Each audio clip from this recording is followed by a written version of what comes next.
मुद्दा आज हरियाणा नहीं है, मुद्दा आज देश विदेश है। एक भरा नहीं है भावों से बहती जिसमें रसधारा नहीं, हृदय नहीं वह पत्थर है जिसमें स्वदेश का प्यार नहीं। मोदी जी से बड़ा कोई हीरो किसानों के लिए हो नहीं सकता। मैं एक बात जरूर कहूंगा कि झुकती है दुनिया, झुकाने वाला चाहिए। नरेंद्र मोदी जी हमारे देश के वो सिरमौर हैं, वो नेतृत्व क्षमता है जिन्होंने कितनी ही विपदा इस देश के ऊपर आई हो, कितनी आपदा इस देश के ऊपर आई हो। अभी बाढ़ की स्थिति में आप देखिए ना, किस प्रकार पूरा देश एक साथ खड़ा है। कोरोना काल आया था, किस तरह प्रकार मोदी जी के साथ पूरा देश खड़ा हुआ था। और हम तो इस जनता जनार्दन का जो हमारे पर बार बार विश्वास प्रकट कर रही है, उनका आभार व्यक्त करते हैं। नेपाल के अंदर जो पिछले दिनों से सेक्युलरिज्म वर्ड के खिलाफ आंदोलन चला, क्योंकि 2008 में वहां पे सेक्युलरिज्म वर्ड थोपा गया, जिस प्रकार हमारे यहाँ सेक्युलरिज्म वर्ड इमरजेंसी के टाइम पे इंदिरा गांधी ने थोपा था। सारे भैया भाई मेरी राम राम। मैं जगदीप शर्मा, स्टेप अप जे सर यूट्यूब चैनल पर आपका स्वागत करता हूँ। विषय बड़ा सेंसिटिव है, बड़ा सीरियस है। मेरे ख्याल से जो देश से प्यार करा हुआ इस वीडियो में जरूर देखेगा, और नहीं देखेगा तो कोई कंपल्सन नहीं है, लेकिन मैं ये कहूँ कि यह वीडियो आपने देखनी चाहिए। बहुत सारी बातें यहाँ पे निकल कर होगी। हमारे साथ हैं करण प्रताप सिंह, युवा नेता भाजपा के, और ऐसे नेता जो पूरे हरियाणा पे काम करने लग रहे हैं। और बहुत सारी बातें। मुद्दा आज हरियाणा नहीं है, मुद्दा आज देश विदेश है। एक डायलॉग पढ़ा करते सर भाई साहब हम स्कूल में, भरा नहीं है भावों से बहती जिसमें रसधारा नहीं, हृदय नहीं वह पत्थर है जिसमें स्वदेश का प्यार नहीं। मीडिया में जो चर्चाएं चल रही हैं विदेश को लेकर, सच में रोंगटे खड़े हुए हैं। आपके भी संज्ञान में कोई ऐसे मामले हैं जो अभी चल रहा है, नेपाल का है या इस टाइप के जो मुद्दे हैं, आपके भी दिमाग में ऐसा कुछ चल रहा है? मैं देखने लग रहा हूँ सौदा। राम राम जगदीप भाई, आपने बहुत बड़ा महत्वपूर्ण मुद्दा आज आप जनता जनार्दन के समक्ष लेकर के आए। मैं बिना तैयारी का आ गया, और मैंने सोचा मैं आप भी तैयारी ना कर पाओ, आप सोचो के हो, वही सोच कर मैं आ गया। चलो आज तो डायरेक्ट देखिए, बोलेंगे। मैं हमेशा खबरों को सिर्फ पढ़ता नहीं, खबरों को समझता भी। अभी नहीं, मैं पिछले 4-5 सालों से लगातार निरंतर देखता रहा हूँ कि पूरे वर्ल्ड वाइड क्या सिनेरियो चल रहा है, कौन कौन सी ऐसी घटनाएं हैं, कौन कौन से ऐसे उनके पीछे के कारण हैं जिनकी वजह से वो घटनाएं घटित हो रही हैं। उनमें से जब संज्ञान में आया, जब मैं इन सभी खबरों का विश्लेषण कर रहा था, तो पिछले 4 से 5 सालों से निरंतर आप देखेंगे कि वर्ल्ड में खास करके दक्षिण एशिया के अंदर जितनी कंट्रीज हैं, जितने देश हैं, दक्षिण एशिया की बात कर रहे हैं हम। ओके। दक्षिण एशियन कंट्रीज के अंदर आप देखेंगे कि हमारे पास आप देखेंगे कि जो दक्षिण एशियन कंट्रीज हैं, वहां पे किस प्रकार से लोकतांत्रिक प्रणालियों को तोड़ने मरोड़ने की लगातार कोशिशें जारी हैं, और कोशिशें जारी ही नहीं, कामयाबी भी मिल रही है। ताजा मामला नेपाल का, अगर हम पीछे की घटनाओं के ऊपर जोर दें, देखिए वैसे तो आप देखेंगे कि लोकतांत्रिक प्रणाली के अंदर लोगों द्वारा चुनी हुई सरकार होती है, और जब उस सरकार कोई भी मैंडेट का प्रति कोई फैसला लेती है तो उसका विरोध जताने के लिए लोकतांत्रिक प्रणाली में व्यवस्था है। सुप्रीम कोर्ट में जाओ, हाई कोर्ट में जाओ, जो भी किसी भी कंट्री की न्याय प्रणाली है उस पर जाकर के आप दस्तक दो, आप शांतिपूर्ण ढंग से व्यवस्थित तरीके से विरोध प्रदर्शन करो, कौन रोकता है। मगर जब उग्र होकर के आप निकल करके आते हैं, या आप ये कह लें कि किसी एजेंसी के बहकावे में आकर के आप भड़कते हैं, आगजनी करते हैं। नेपाल में तो आप कल देखो ना क्या घटना घटित है। पूर्व प्रधानमंत्री की पत्नी को जिंदा जला दिया गया, वाणिज्य मंत्री को, बिजली मंत्री को, कृषि मंत्रियों को भगा भगा करके लोग पीट रहे हैं। प्रधानमंत्री को मौके पे इस्तीफा पेश करना पड़ रहा है, और हेलीकॉप्टर में उड़ करके हमें नहीं पता दुबई गए हैं, कहाँ गए, भागना पड़ रहा है। उससे पहले की आप घटना देखिए 2024 की, 1 जुलाई को वहां पे आंदोलन शुरू होता है और 19 जुलाई तक वो आंदोलन चलता है। 19 दिन के अंदर क्या घटनाएं घटी, लोग कितने उग्र हुए। शेख हसीना को फैसला लेना पड़ा गोली चलाने का, 67 लोगों की मौत होती है। उसके बाद शेख हसीना को इस्तीफा देने से जान छूटी, विदेश में भागी। और वहां पे लोग इतने उग्र हो गए थे, वो आतंकवादी किस्म के लोग, मैं कहता हूँ, उनकी मानसिकता इतनी संकीर्ण थी कि शेख हसीना के बांग्लादेश के अंदर अंडर गारमेंट्स लोगों ने हवा में लहराए। उससे पहले 2022 में आप देखो श्रीलंका के अंदर किस प्रकार भ्रष्टाचार के आरोप लगते हैं सरकार पे। लगातार 16-17 साल से एक ही प्रधानमंत्री वहां पे रूल कर रहे थे, तो उसके खिलाफ भ्रष्टाचार के आरोप लगते हैं, उसके परिवार के खिलाफ भ्रष्टाचार के आरोप निकलते हैं, और एकाएक लोग सड़कों पे उतरते हैं और वो राष्ट्रपति और प्रधानमंत्री आवास को आगजनी करते हैं। किस प्रकार वहां स्विमिंग पूल में लोग तैरते हैं उनके घरों में। पास में हमारे साथ लगता पाकिस्तान है। पाकिस्तान में तो पिछले 78 सालों जब से उसका जन्म हुआ, हम चल 78 साल में वैसे तो कोई लोकतांत्रिक प्रणाली है ही नहीं, ना के बराबर है, लेकिन फिर भी सैन्य से प्रभावित सरकार वहां पे चलती है। समय समय पे तख्ता पलट होते हैं, और या यूं कह लो कि एक लंबे टेन्योर के अंदर सरकार कभी कंप्लीट नहीं हुई। कभी सच में ये बात ठीक कर रहे हो आप आज देखो हालात, वहां की सिचुएशन देखो, वहां पे कैसी मानसिकता के लोग रहते हैं। प्रधानमंत्री जेल में, और जेल में उसका रेप होता है। पब्लिक डोमिनियन की बात आप लोग तो दिखाते हो। इमरान खान के रेप की घटना मीडिया से तो पता लगी हमें। उसके बाद आप अफगानिस्तान चले जाइए। अफगानिस्तान में 2021 में एकाएक तालिबान ने पूरा देश कब्जा लिया, यूएसए की आर्मी को भागना पड़ा। किस प्रकार लोग जहाज में बाहर, अंदर नहीं, बाहर लटक लटक के लोग जा रहे हैं बेचारे अपनी जान बचाने के लिए। हाँ देखा था मैंने। हमारे सिख भाइयों को गुरुद्वारे वहां पे बम ब्लास्ट किए गए और सिख भाइयों को गुरु ग्रंथ साहिब को सिर पर लेकर के आए। वो तो भलाओ मोदी जी जैसे प्रधानमंत्री हमारे देश के अंदर थे कि उन्होंने उनको शरण दी। तो क्या अब नेक्स्ट बारी हमारे देश की है? हमारी नेक्स्ट बारी नहीं, शुरुआत तो हमारे देश से ही हुई है। 2020 में कोरोना काल आया, वो तो चलो उससे तो पूरा वर्ल्ड वाइड प्रभावित थे, सभी देश प्रभावित थे। मगर मोदी जी की सोच देखिए कि किस प्रकार से यहाँ के लोगों को सुव्यवस्थित तरीके से भड़कने नहीं दिया और बढ़िया तरीके से वैक्सीन बनाई भी, विदेशों में भी भेजी, हमारे लोगों को भी सुरक्षित किया और लोगों से समय समय पर आकर के उन्होंने डायरेक्ट बातचीत करी। वो भारत और भारत के आसपास मिसमैनेजमेंट क्रिएट करके, लोकतांत्रिक प्रणाली को तोड़ मरोड़ करके एक बड़ी सोची समझी साजिश चली हुई है और जिसका शिकार हमारे जैन जी के, कल एक नया वर्ड आपने देखा होगा मीडिया में, क्या? Jain ji, generation Z. हाँ सुना मैंने, एक नया वर्ड जो निकल करके आया है, जैन जी के नए एक शब्दावली का अब वर्ल्ड में कल एक परिचय हुआ है, जिसमें 15 से 16 17 साल की उम्र के बच्चों को, या ये कह लें कि हम 15 16 17 से लेकर के 25 30 तक की आयु के वर्ग के लोगों को, उसमें पत्रकारों का मैं सुन रहा था कि उन्होंने उसमें उनको ऐड किया है कि इस आयु वर्ग के बच्चे जो है जैन जी में आते हैं।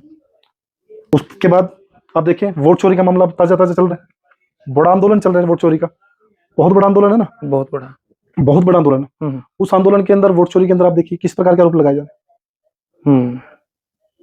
बड़े एजेंडे पे काम किया गया, यानी कि जो हालात बांग्लादेश के, श्रीलंका के, पाकिस्तान के, या ये कह लें कि अभी ताजा ताजा नेपाल, और कल की बात तो पुरानी हो चुकी है। आज फ्रांस की घटना में भी देख रहा था सोशल मीडिया पे कि फ्रांस के अंदर भी आगजनी स्टार्ट हो रही। 3 दिनों में 3 देशों के प्राइम मिनिस्टर चेंज किए गए। ये जापान, फ्रांस और नेपाल। सीधा सीधा जगदीप भाई मैं कहता हूँ कि अमेरिका से प्रभावित षड्यंत्र है और अमेरिका की जो एजेंसी है, खुफिया एजेंसी CIA, उसका इन्वॉल्वमेंट हर जगह देखने को मिला। ये मैं नहीं कह रहा हूँ, पूरे वर्ल्ड वाइड बुद्धिजीवी लोग कह रहे हैं, मीडिया कह रही है। लेकिन नेपाल में तो ये बताया जाता है कि जो ये यूट्यूब, फेसबुक, इंस्टा ये बंद हो गया इसलिए आंदोलन हुआ। नहीं देखिए, वो मीडिया, सोशल मीडिया की बात क्या थी, नेपाल के अंदर जो लगातार पिछले दिनों से सेक्युलरिज्म वर्ड के खिलाफ आंदोलन चला, क्योंकि 2008 में वहां पे सेक्युलरिज्म वर्ड थोपा गया। जिस प्रकार हमारे यहाँ सेक्युलरिज्म वर्ड इमरजेंसी के टाइम पे इंदिरा गांधी ने थोपा था, इसी प्रकार से वहां पे भी ये वर्ड थोपा गया।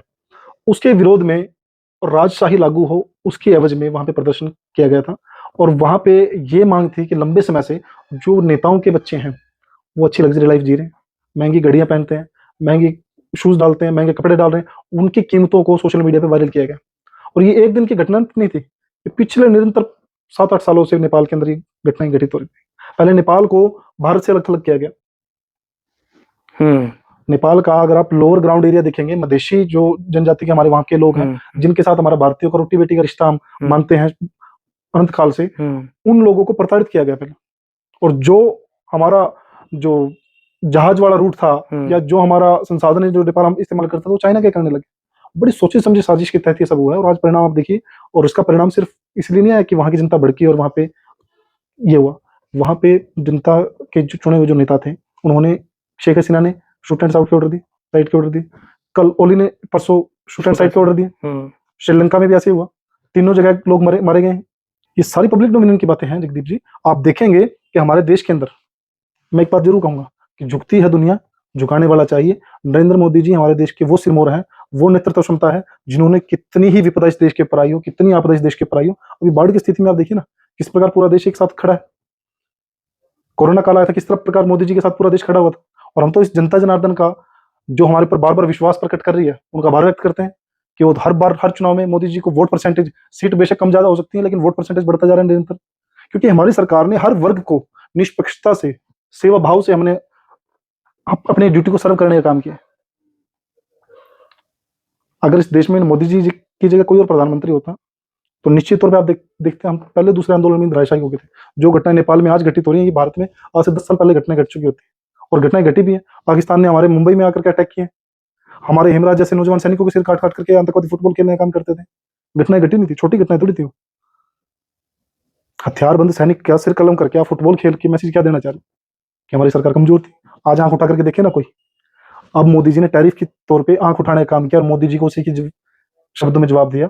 आज नई ब्रिक्स की नई करेंसी की घोषणा मोदी जी ने करी, इन सभी देशों को एक साथ लेकर के चले और साथ लेकर के चले ही नहीं चले, स्वदेशी का मोदी जी ने दोबारा फिर आग्रह किया। हाँ, जोर दिया। वो हमें माननी चाहिए बात। टैक्स कम कर दिया, वो हमारे लोगों को माननी चाहिए बात कितनी बड़ी रिलीफ आप देखेंगे। जो चीजें 28% जीएसटी के अंदर थी वो 18 में आई है, कुछ चीजें 5% में है, जो 5% वो बिल्कुल नील हुई है। कितनी बड़ी राहत आप देखो ना, किसान हितैषी सरकार कितनी बड़ी है। मोदी जी से बड़ा कोई हीरो किसानों के लिए हो नहीं सकता।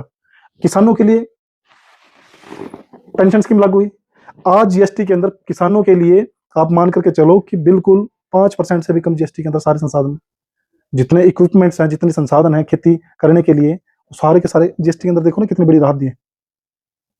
तो सबसे किसानों को सबसे बड़ा हितैषी कौन हुआ? मोदी जी हुए। युवाओं के लिए रोजगार, सरकार रोजगार की घोषणा मात्र नहीं करी, मुद्रास्फीति योजना के माध्यम से, मुद्रा योजना के माध्यम से नए स्टार्टअप्स लिए। जो स्टार्टअप 2014 से पहले उंगलियों पे हमारे गिनती के थे, आज वो लाखों की संख्या में पहुंच गए। हमारे जो यूनिकॉर्न्स थे, हमारे बिजनेसमैन जो थे, जो सैकड़ों की संख्या में था, आज देखिए ना हजारों की संख्या में पहुंच रहे हैं।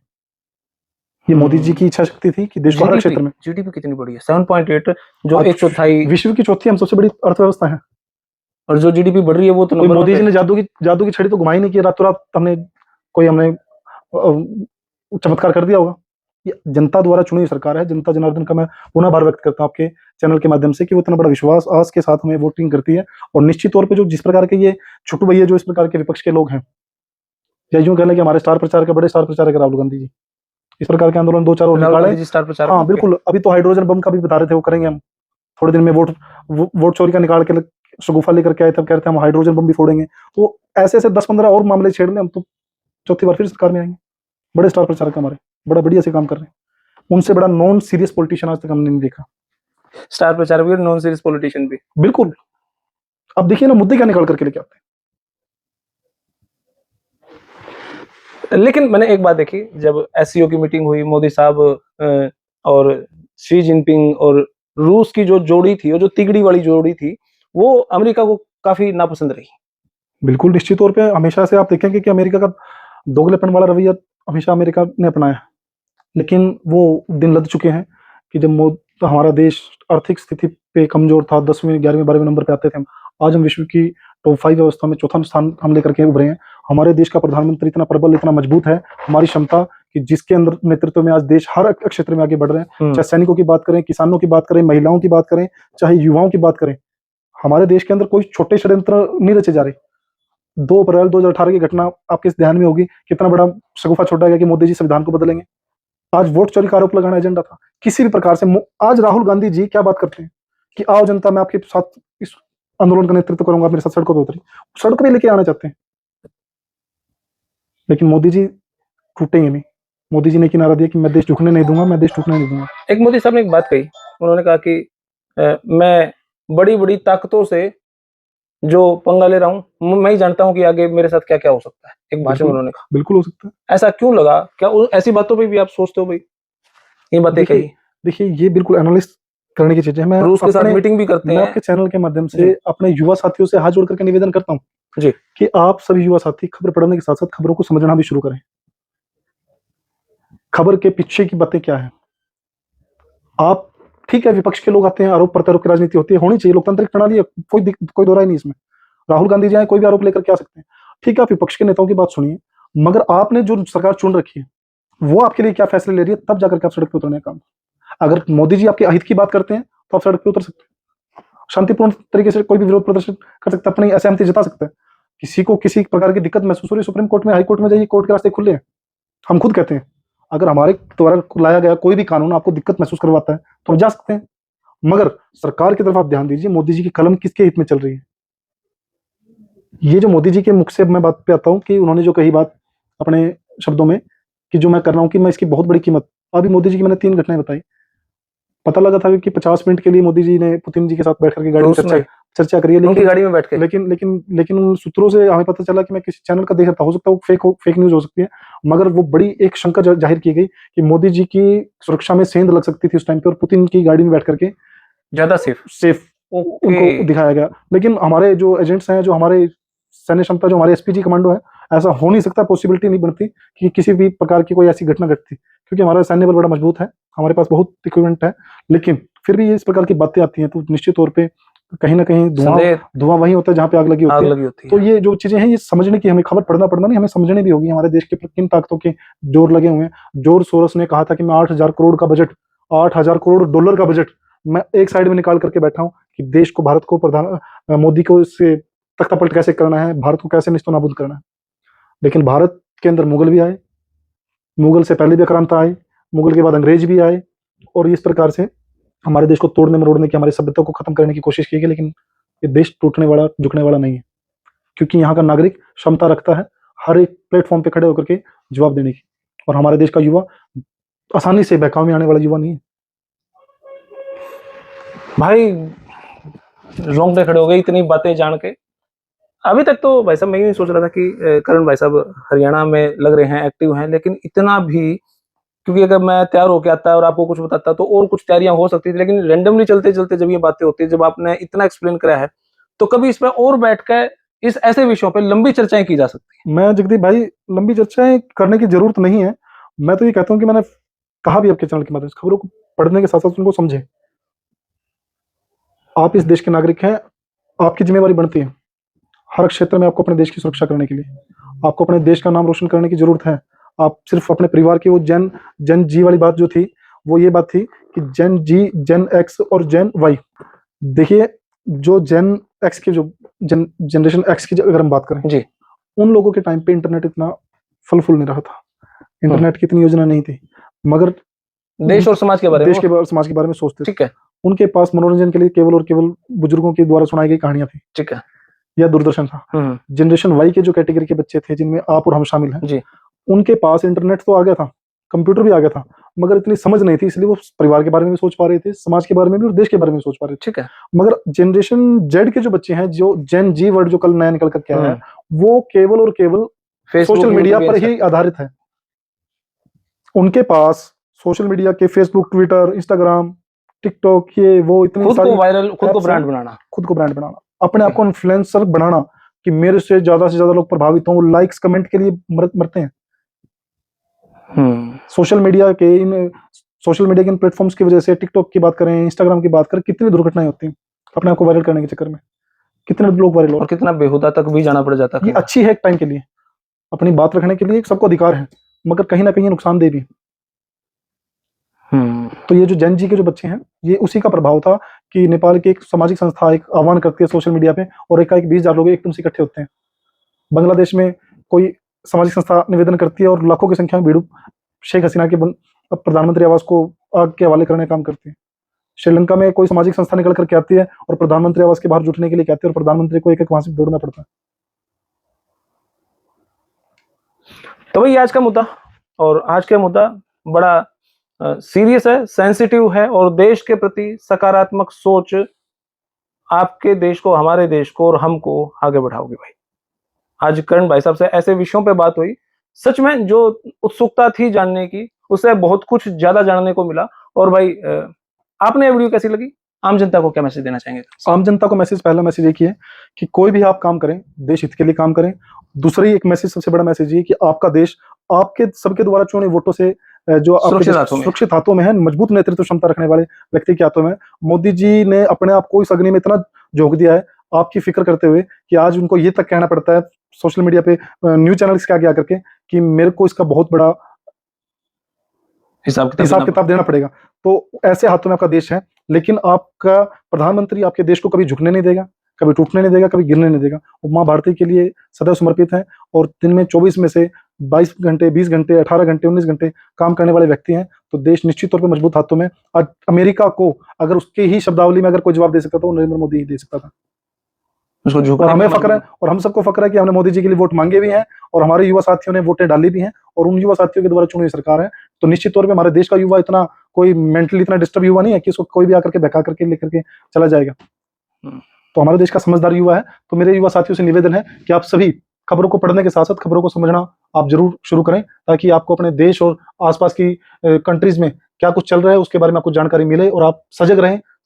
एक सजग सैनिक की तरह, प्रहरी की तरह आप देश की सुरक्षा में किसी प्रकार की चूक ना हो, उसके लिए आप डट करके खड़े रहें। जय हिंद, जय भारत, वंदे मातरम। तो भाई ये बड़ा सेंसिटिव मुद्दा था, एक सकारात्मक और एक समझदार व्यक्ति की तरीके से। आप कमेंट बॉक्स में अपनी राय प्रतिक्रिया जरूर दें, और कुछ सजेशन भी दें, ताकि हम उस विषय पे और आगे काम कर सकें। देश है तो हम, हाँ, हम नहीं तो कुछ नहीं, बस इतनी बड़ी बात है। तो भाई फिलहाल ये वीडियो अपनी कैसी लगी कमेंट बॉक्स में राय दे। तब तक ले देना, जय हिंद, भारत माता की जय। Thank you.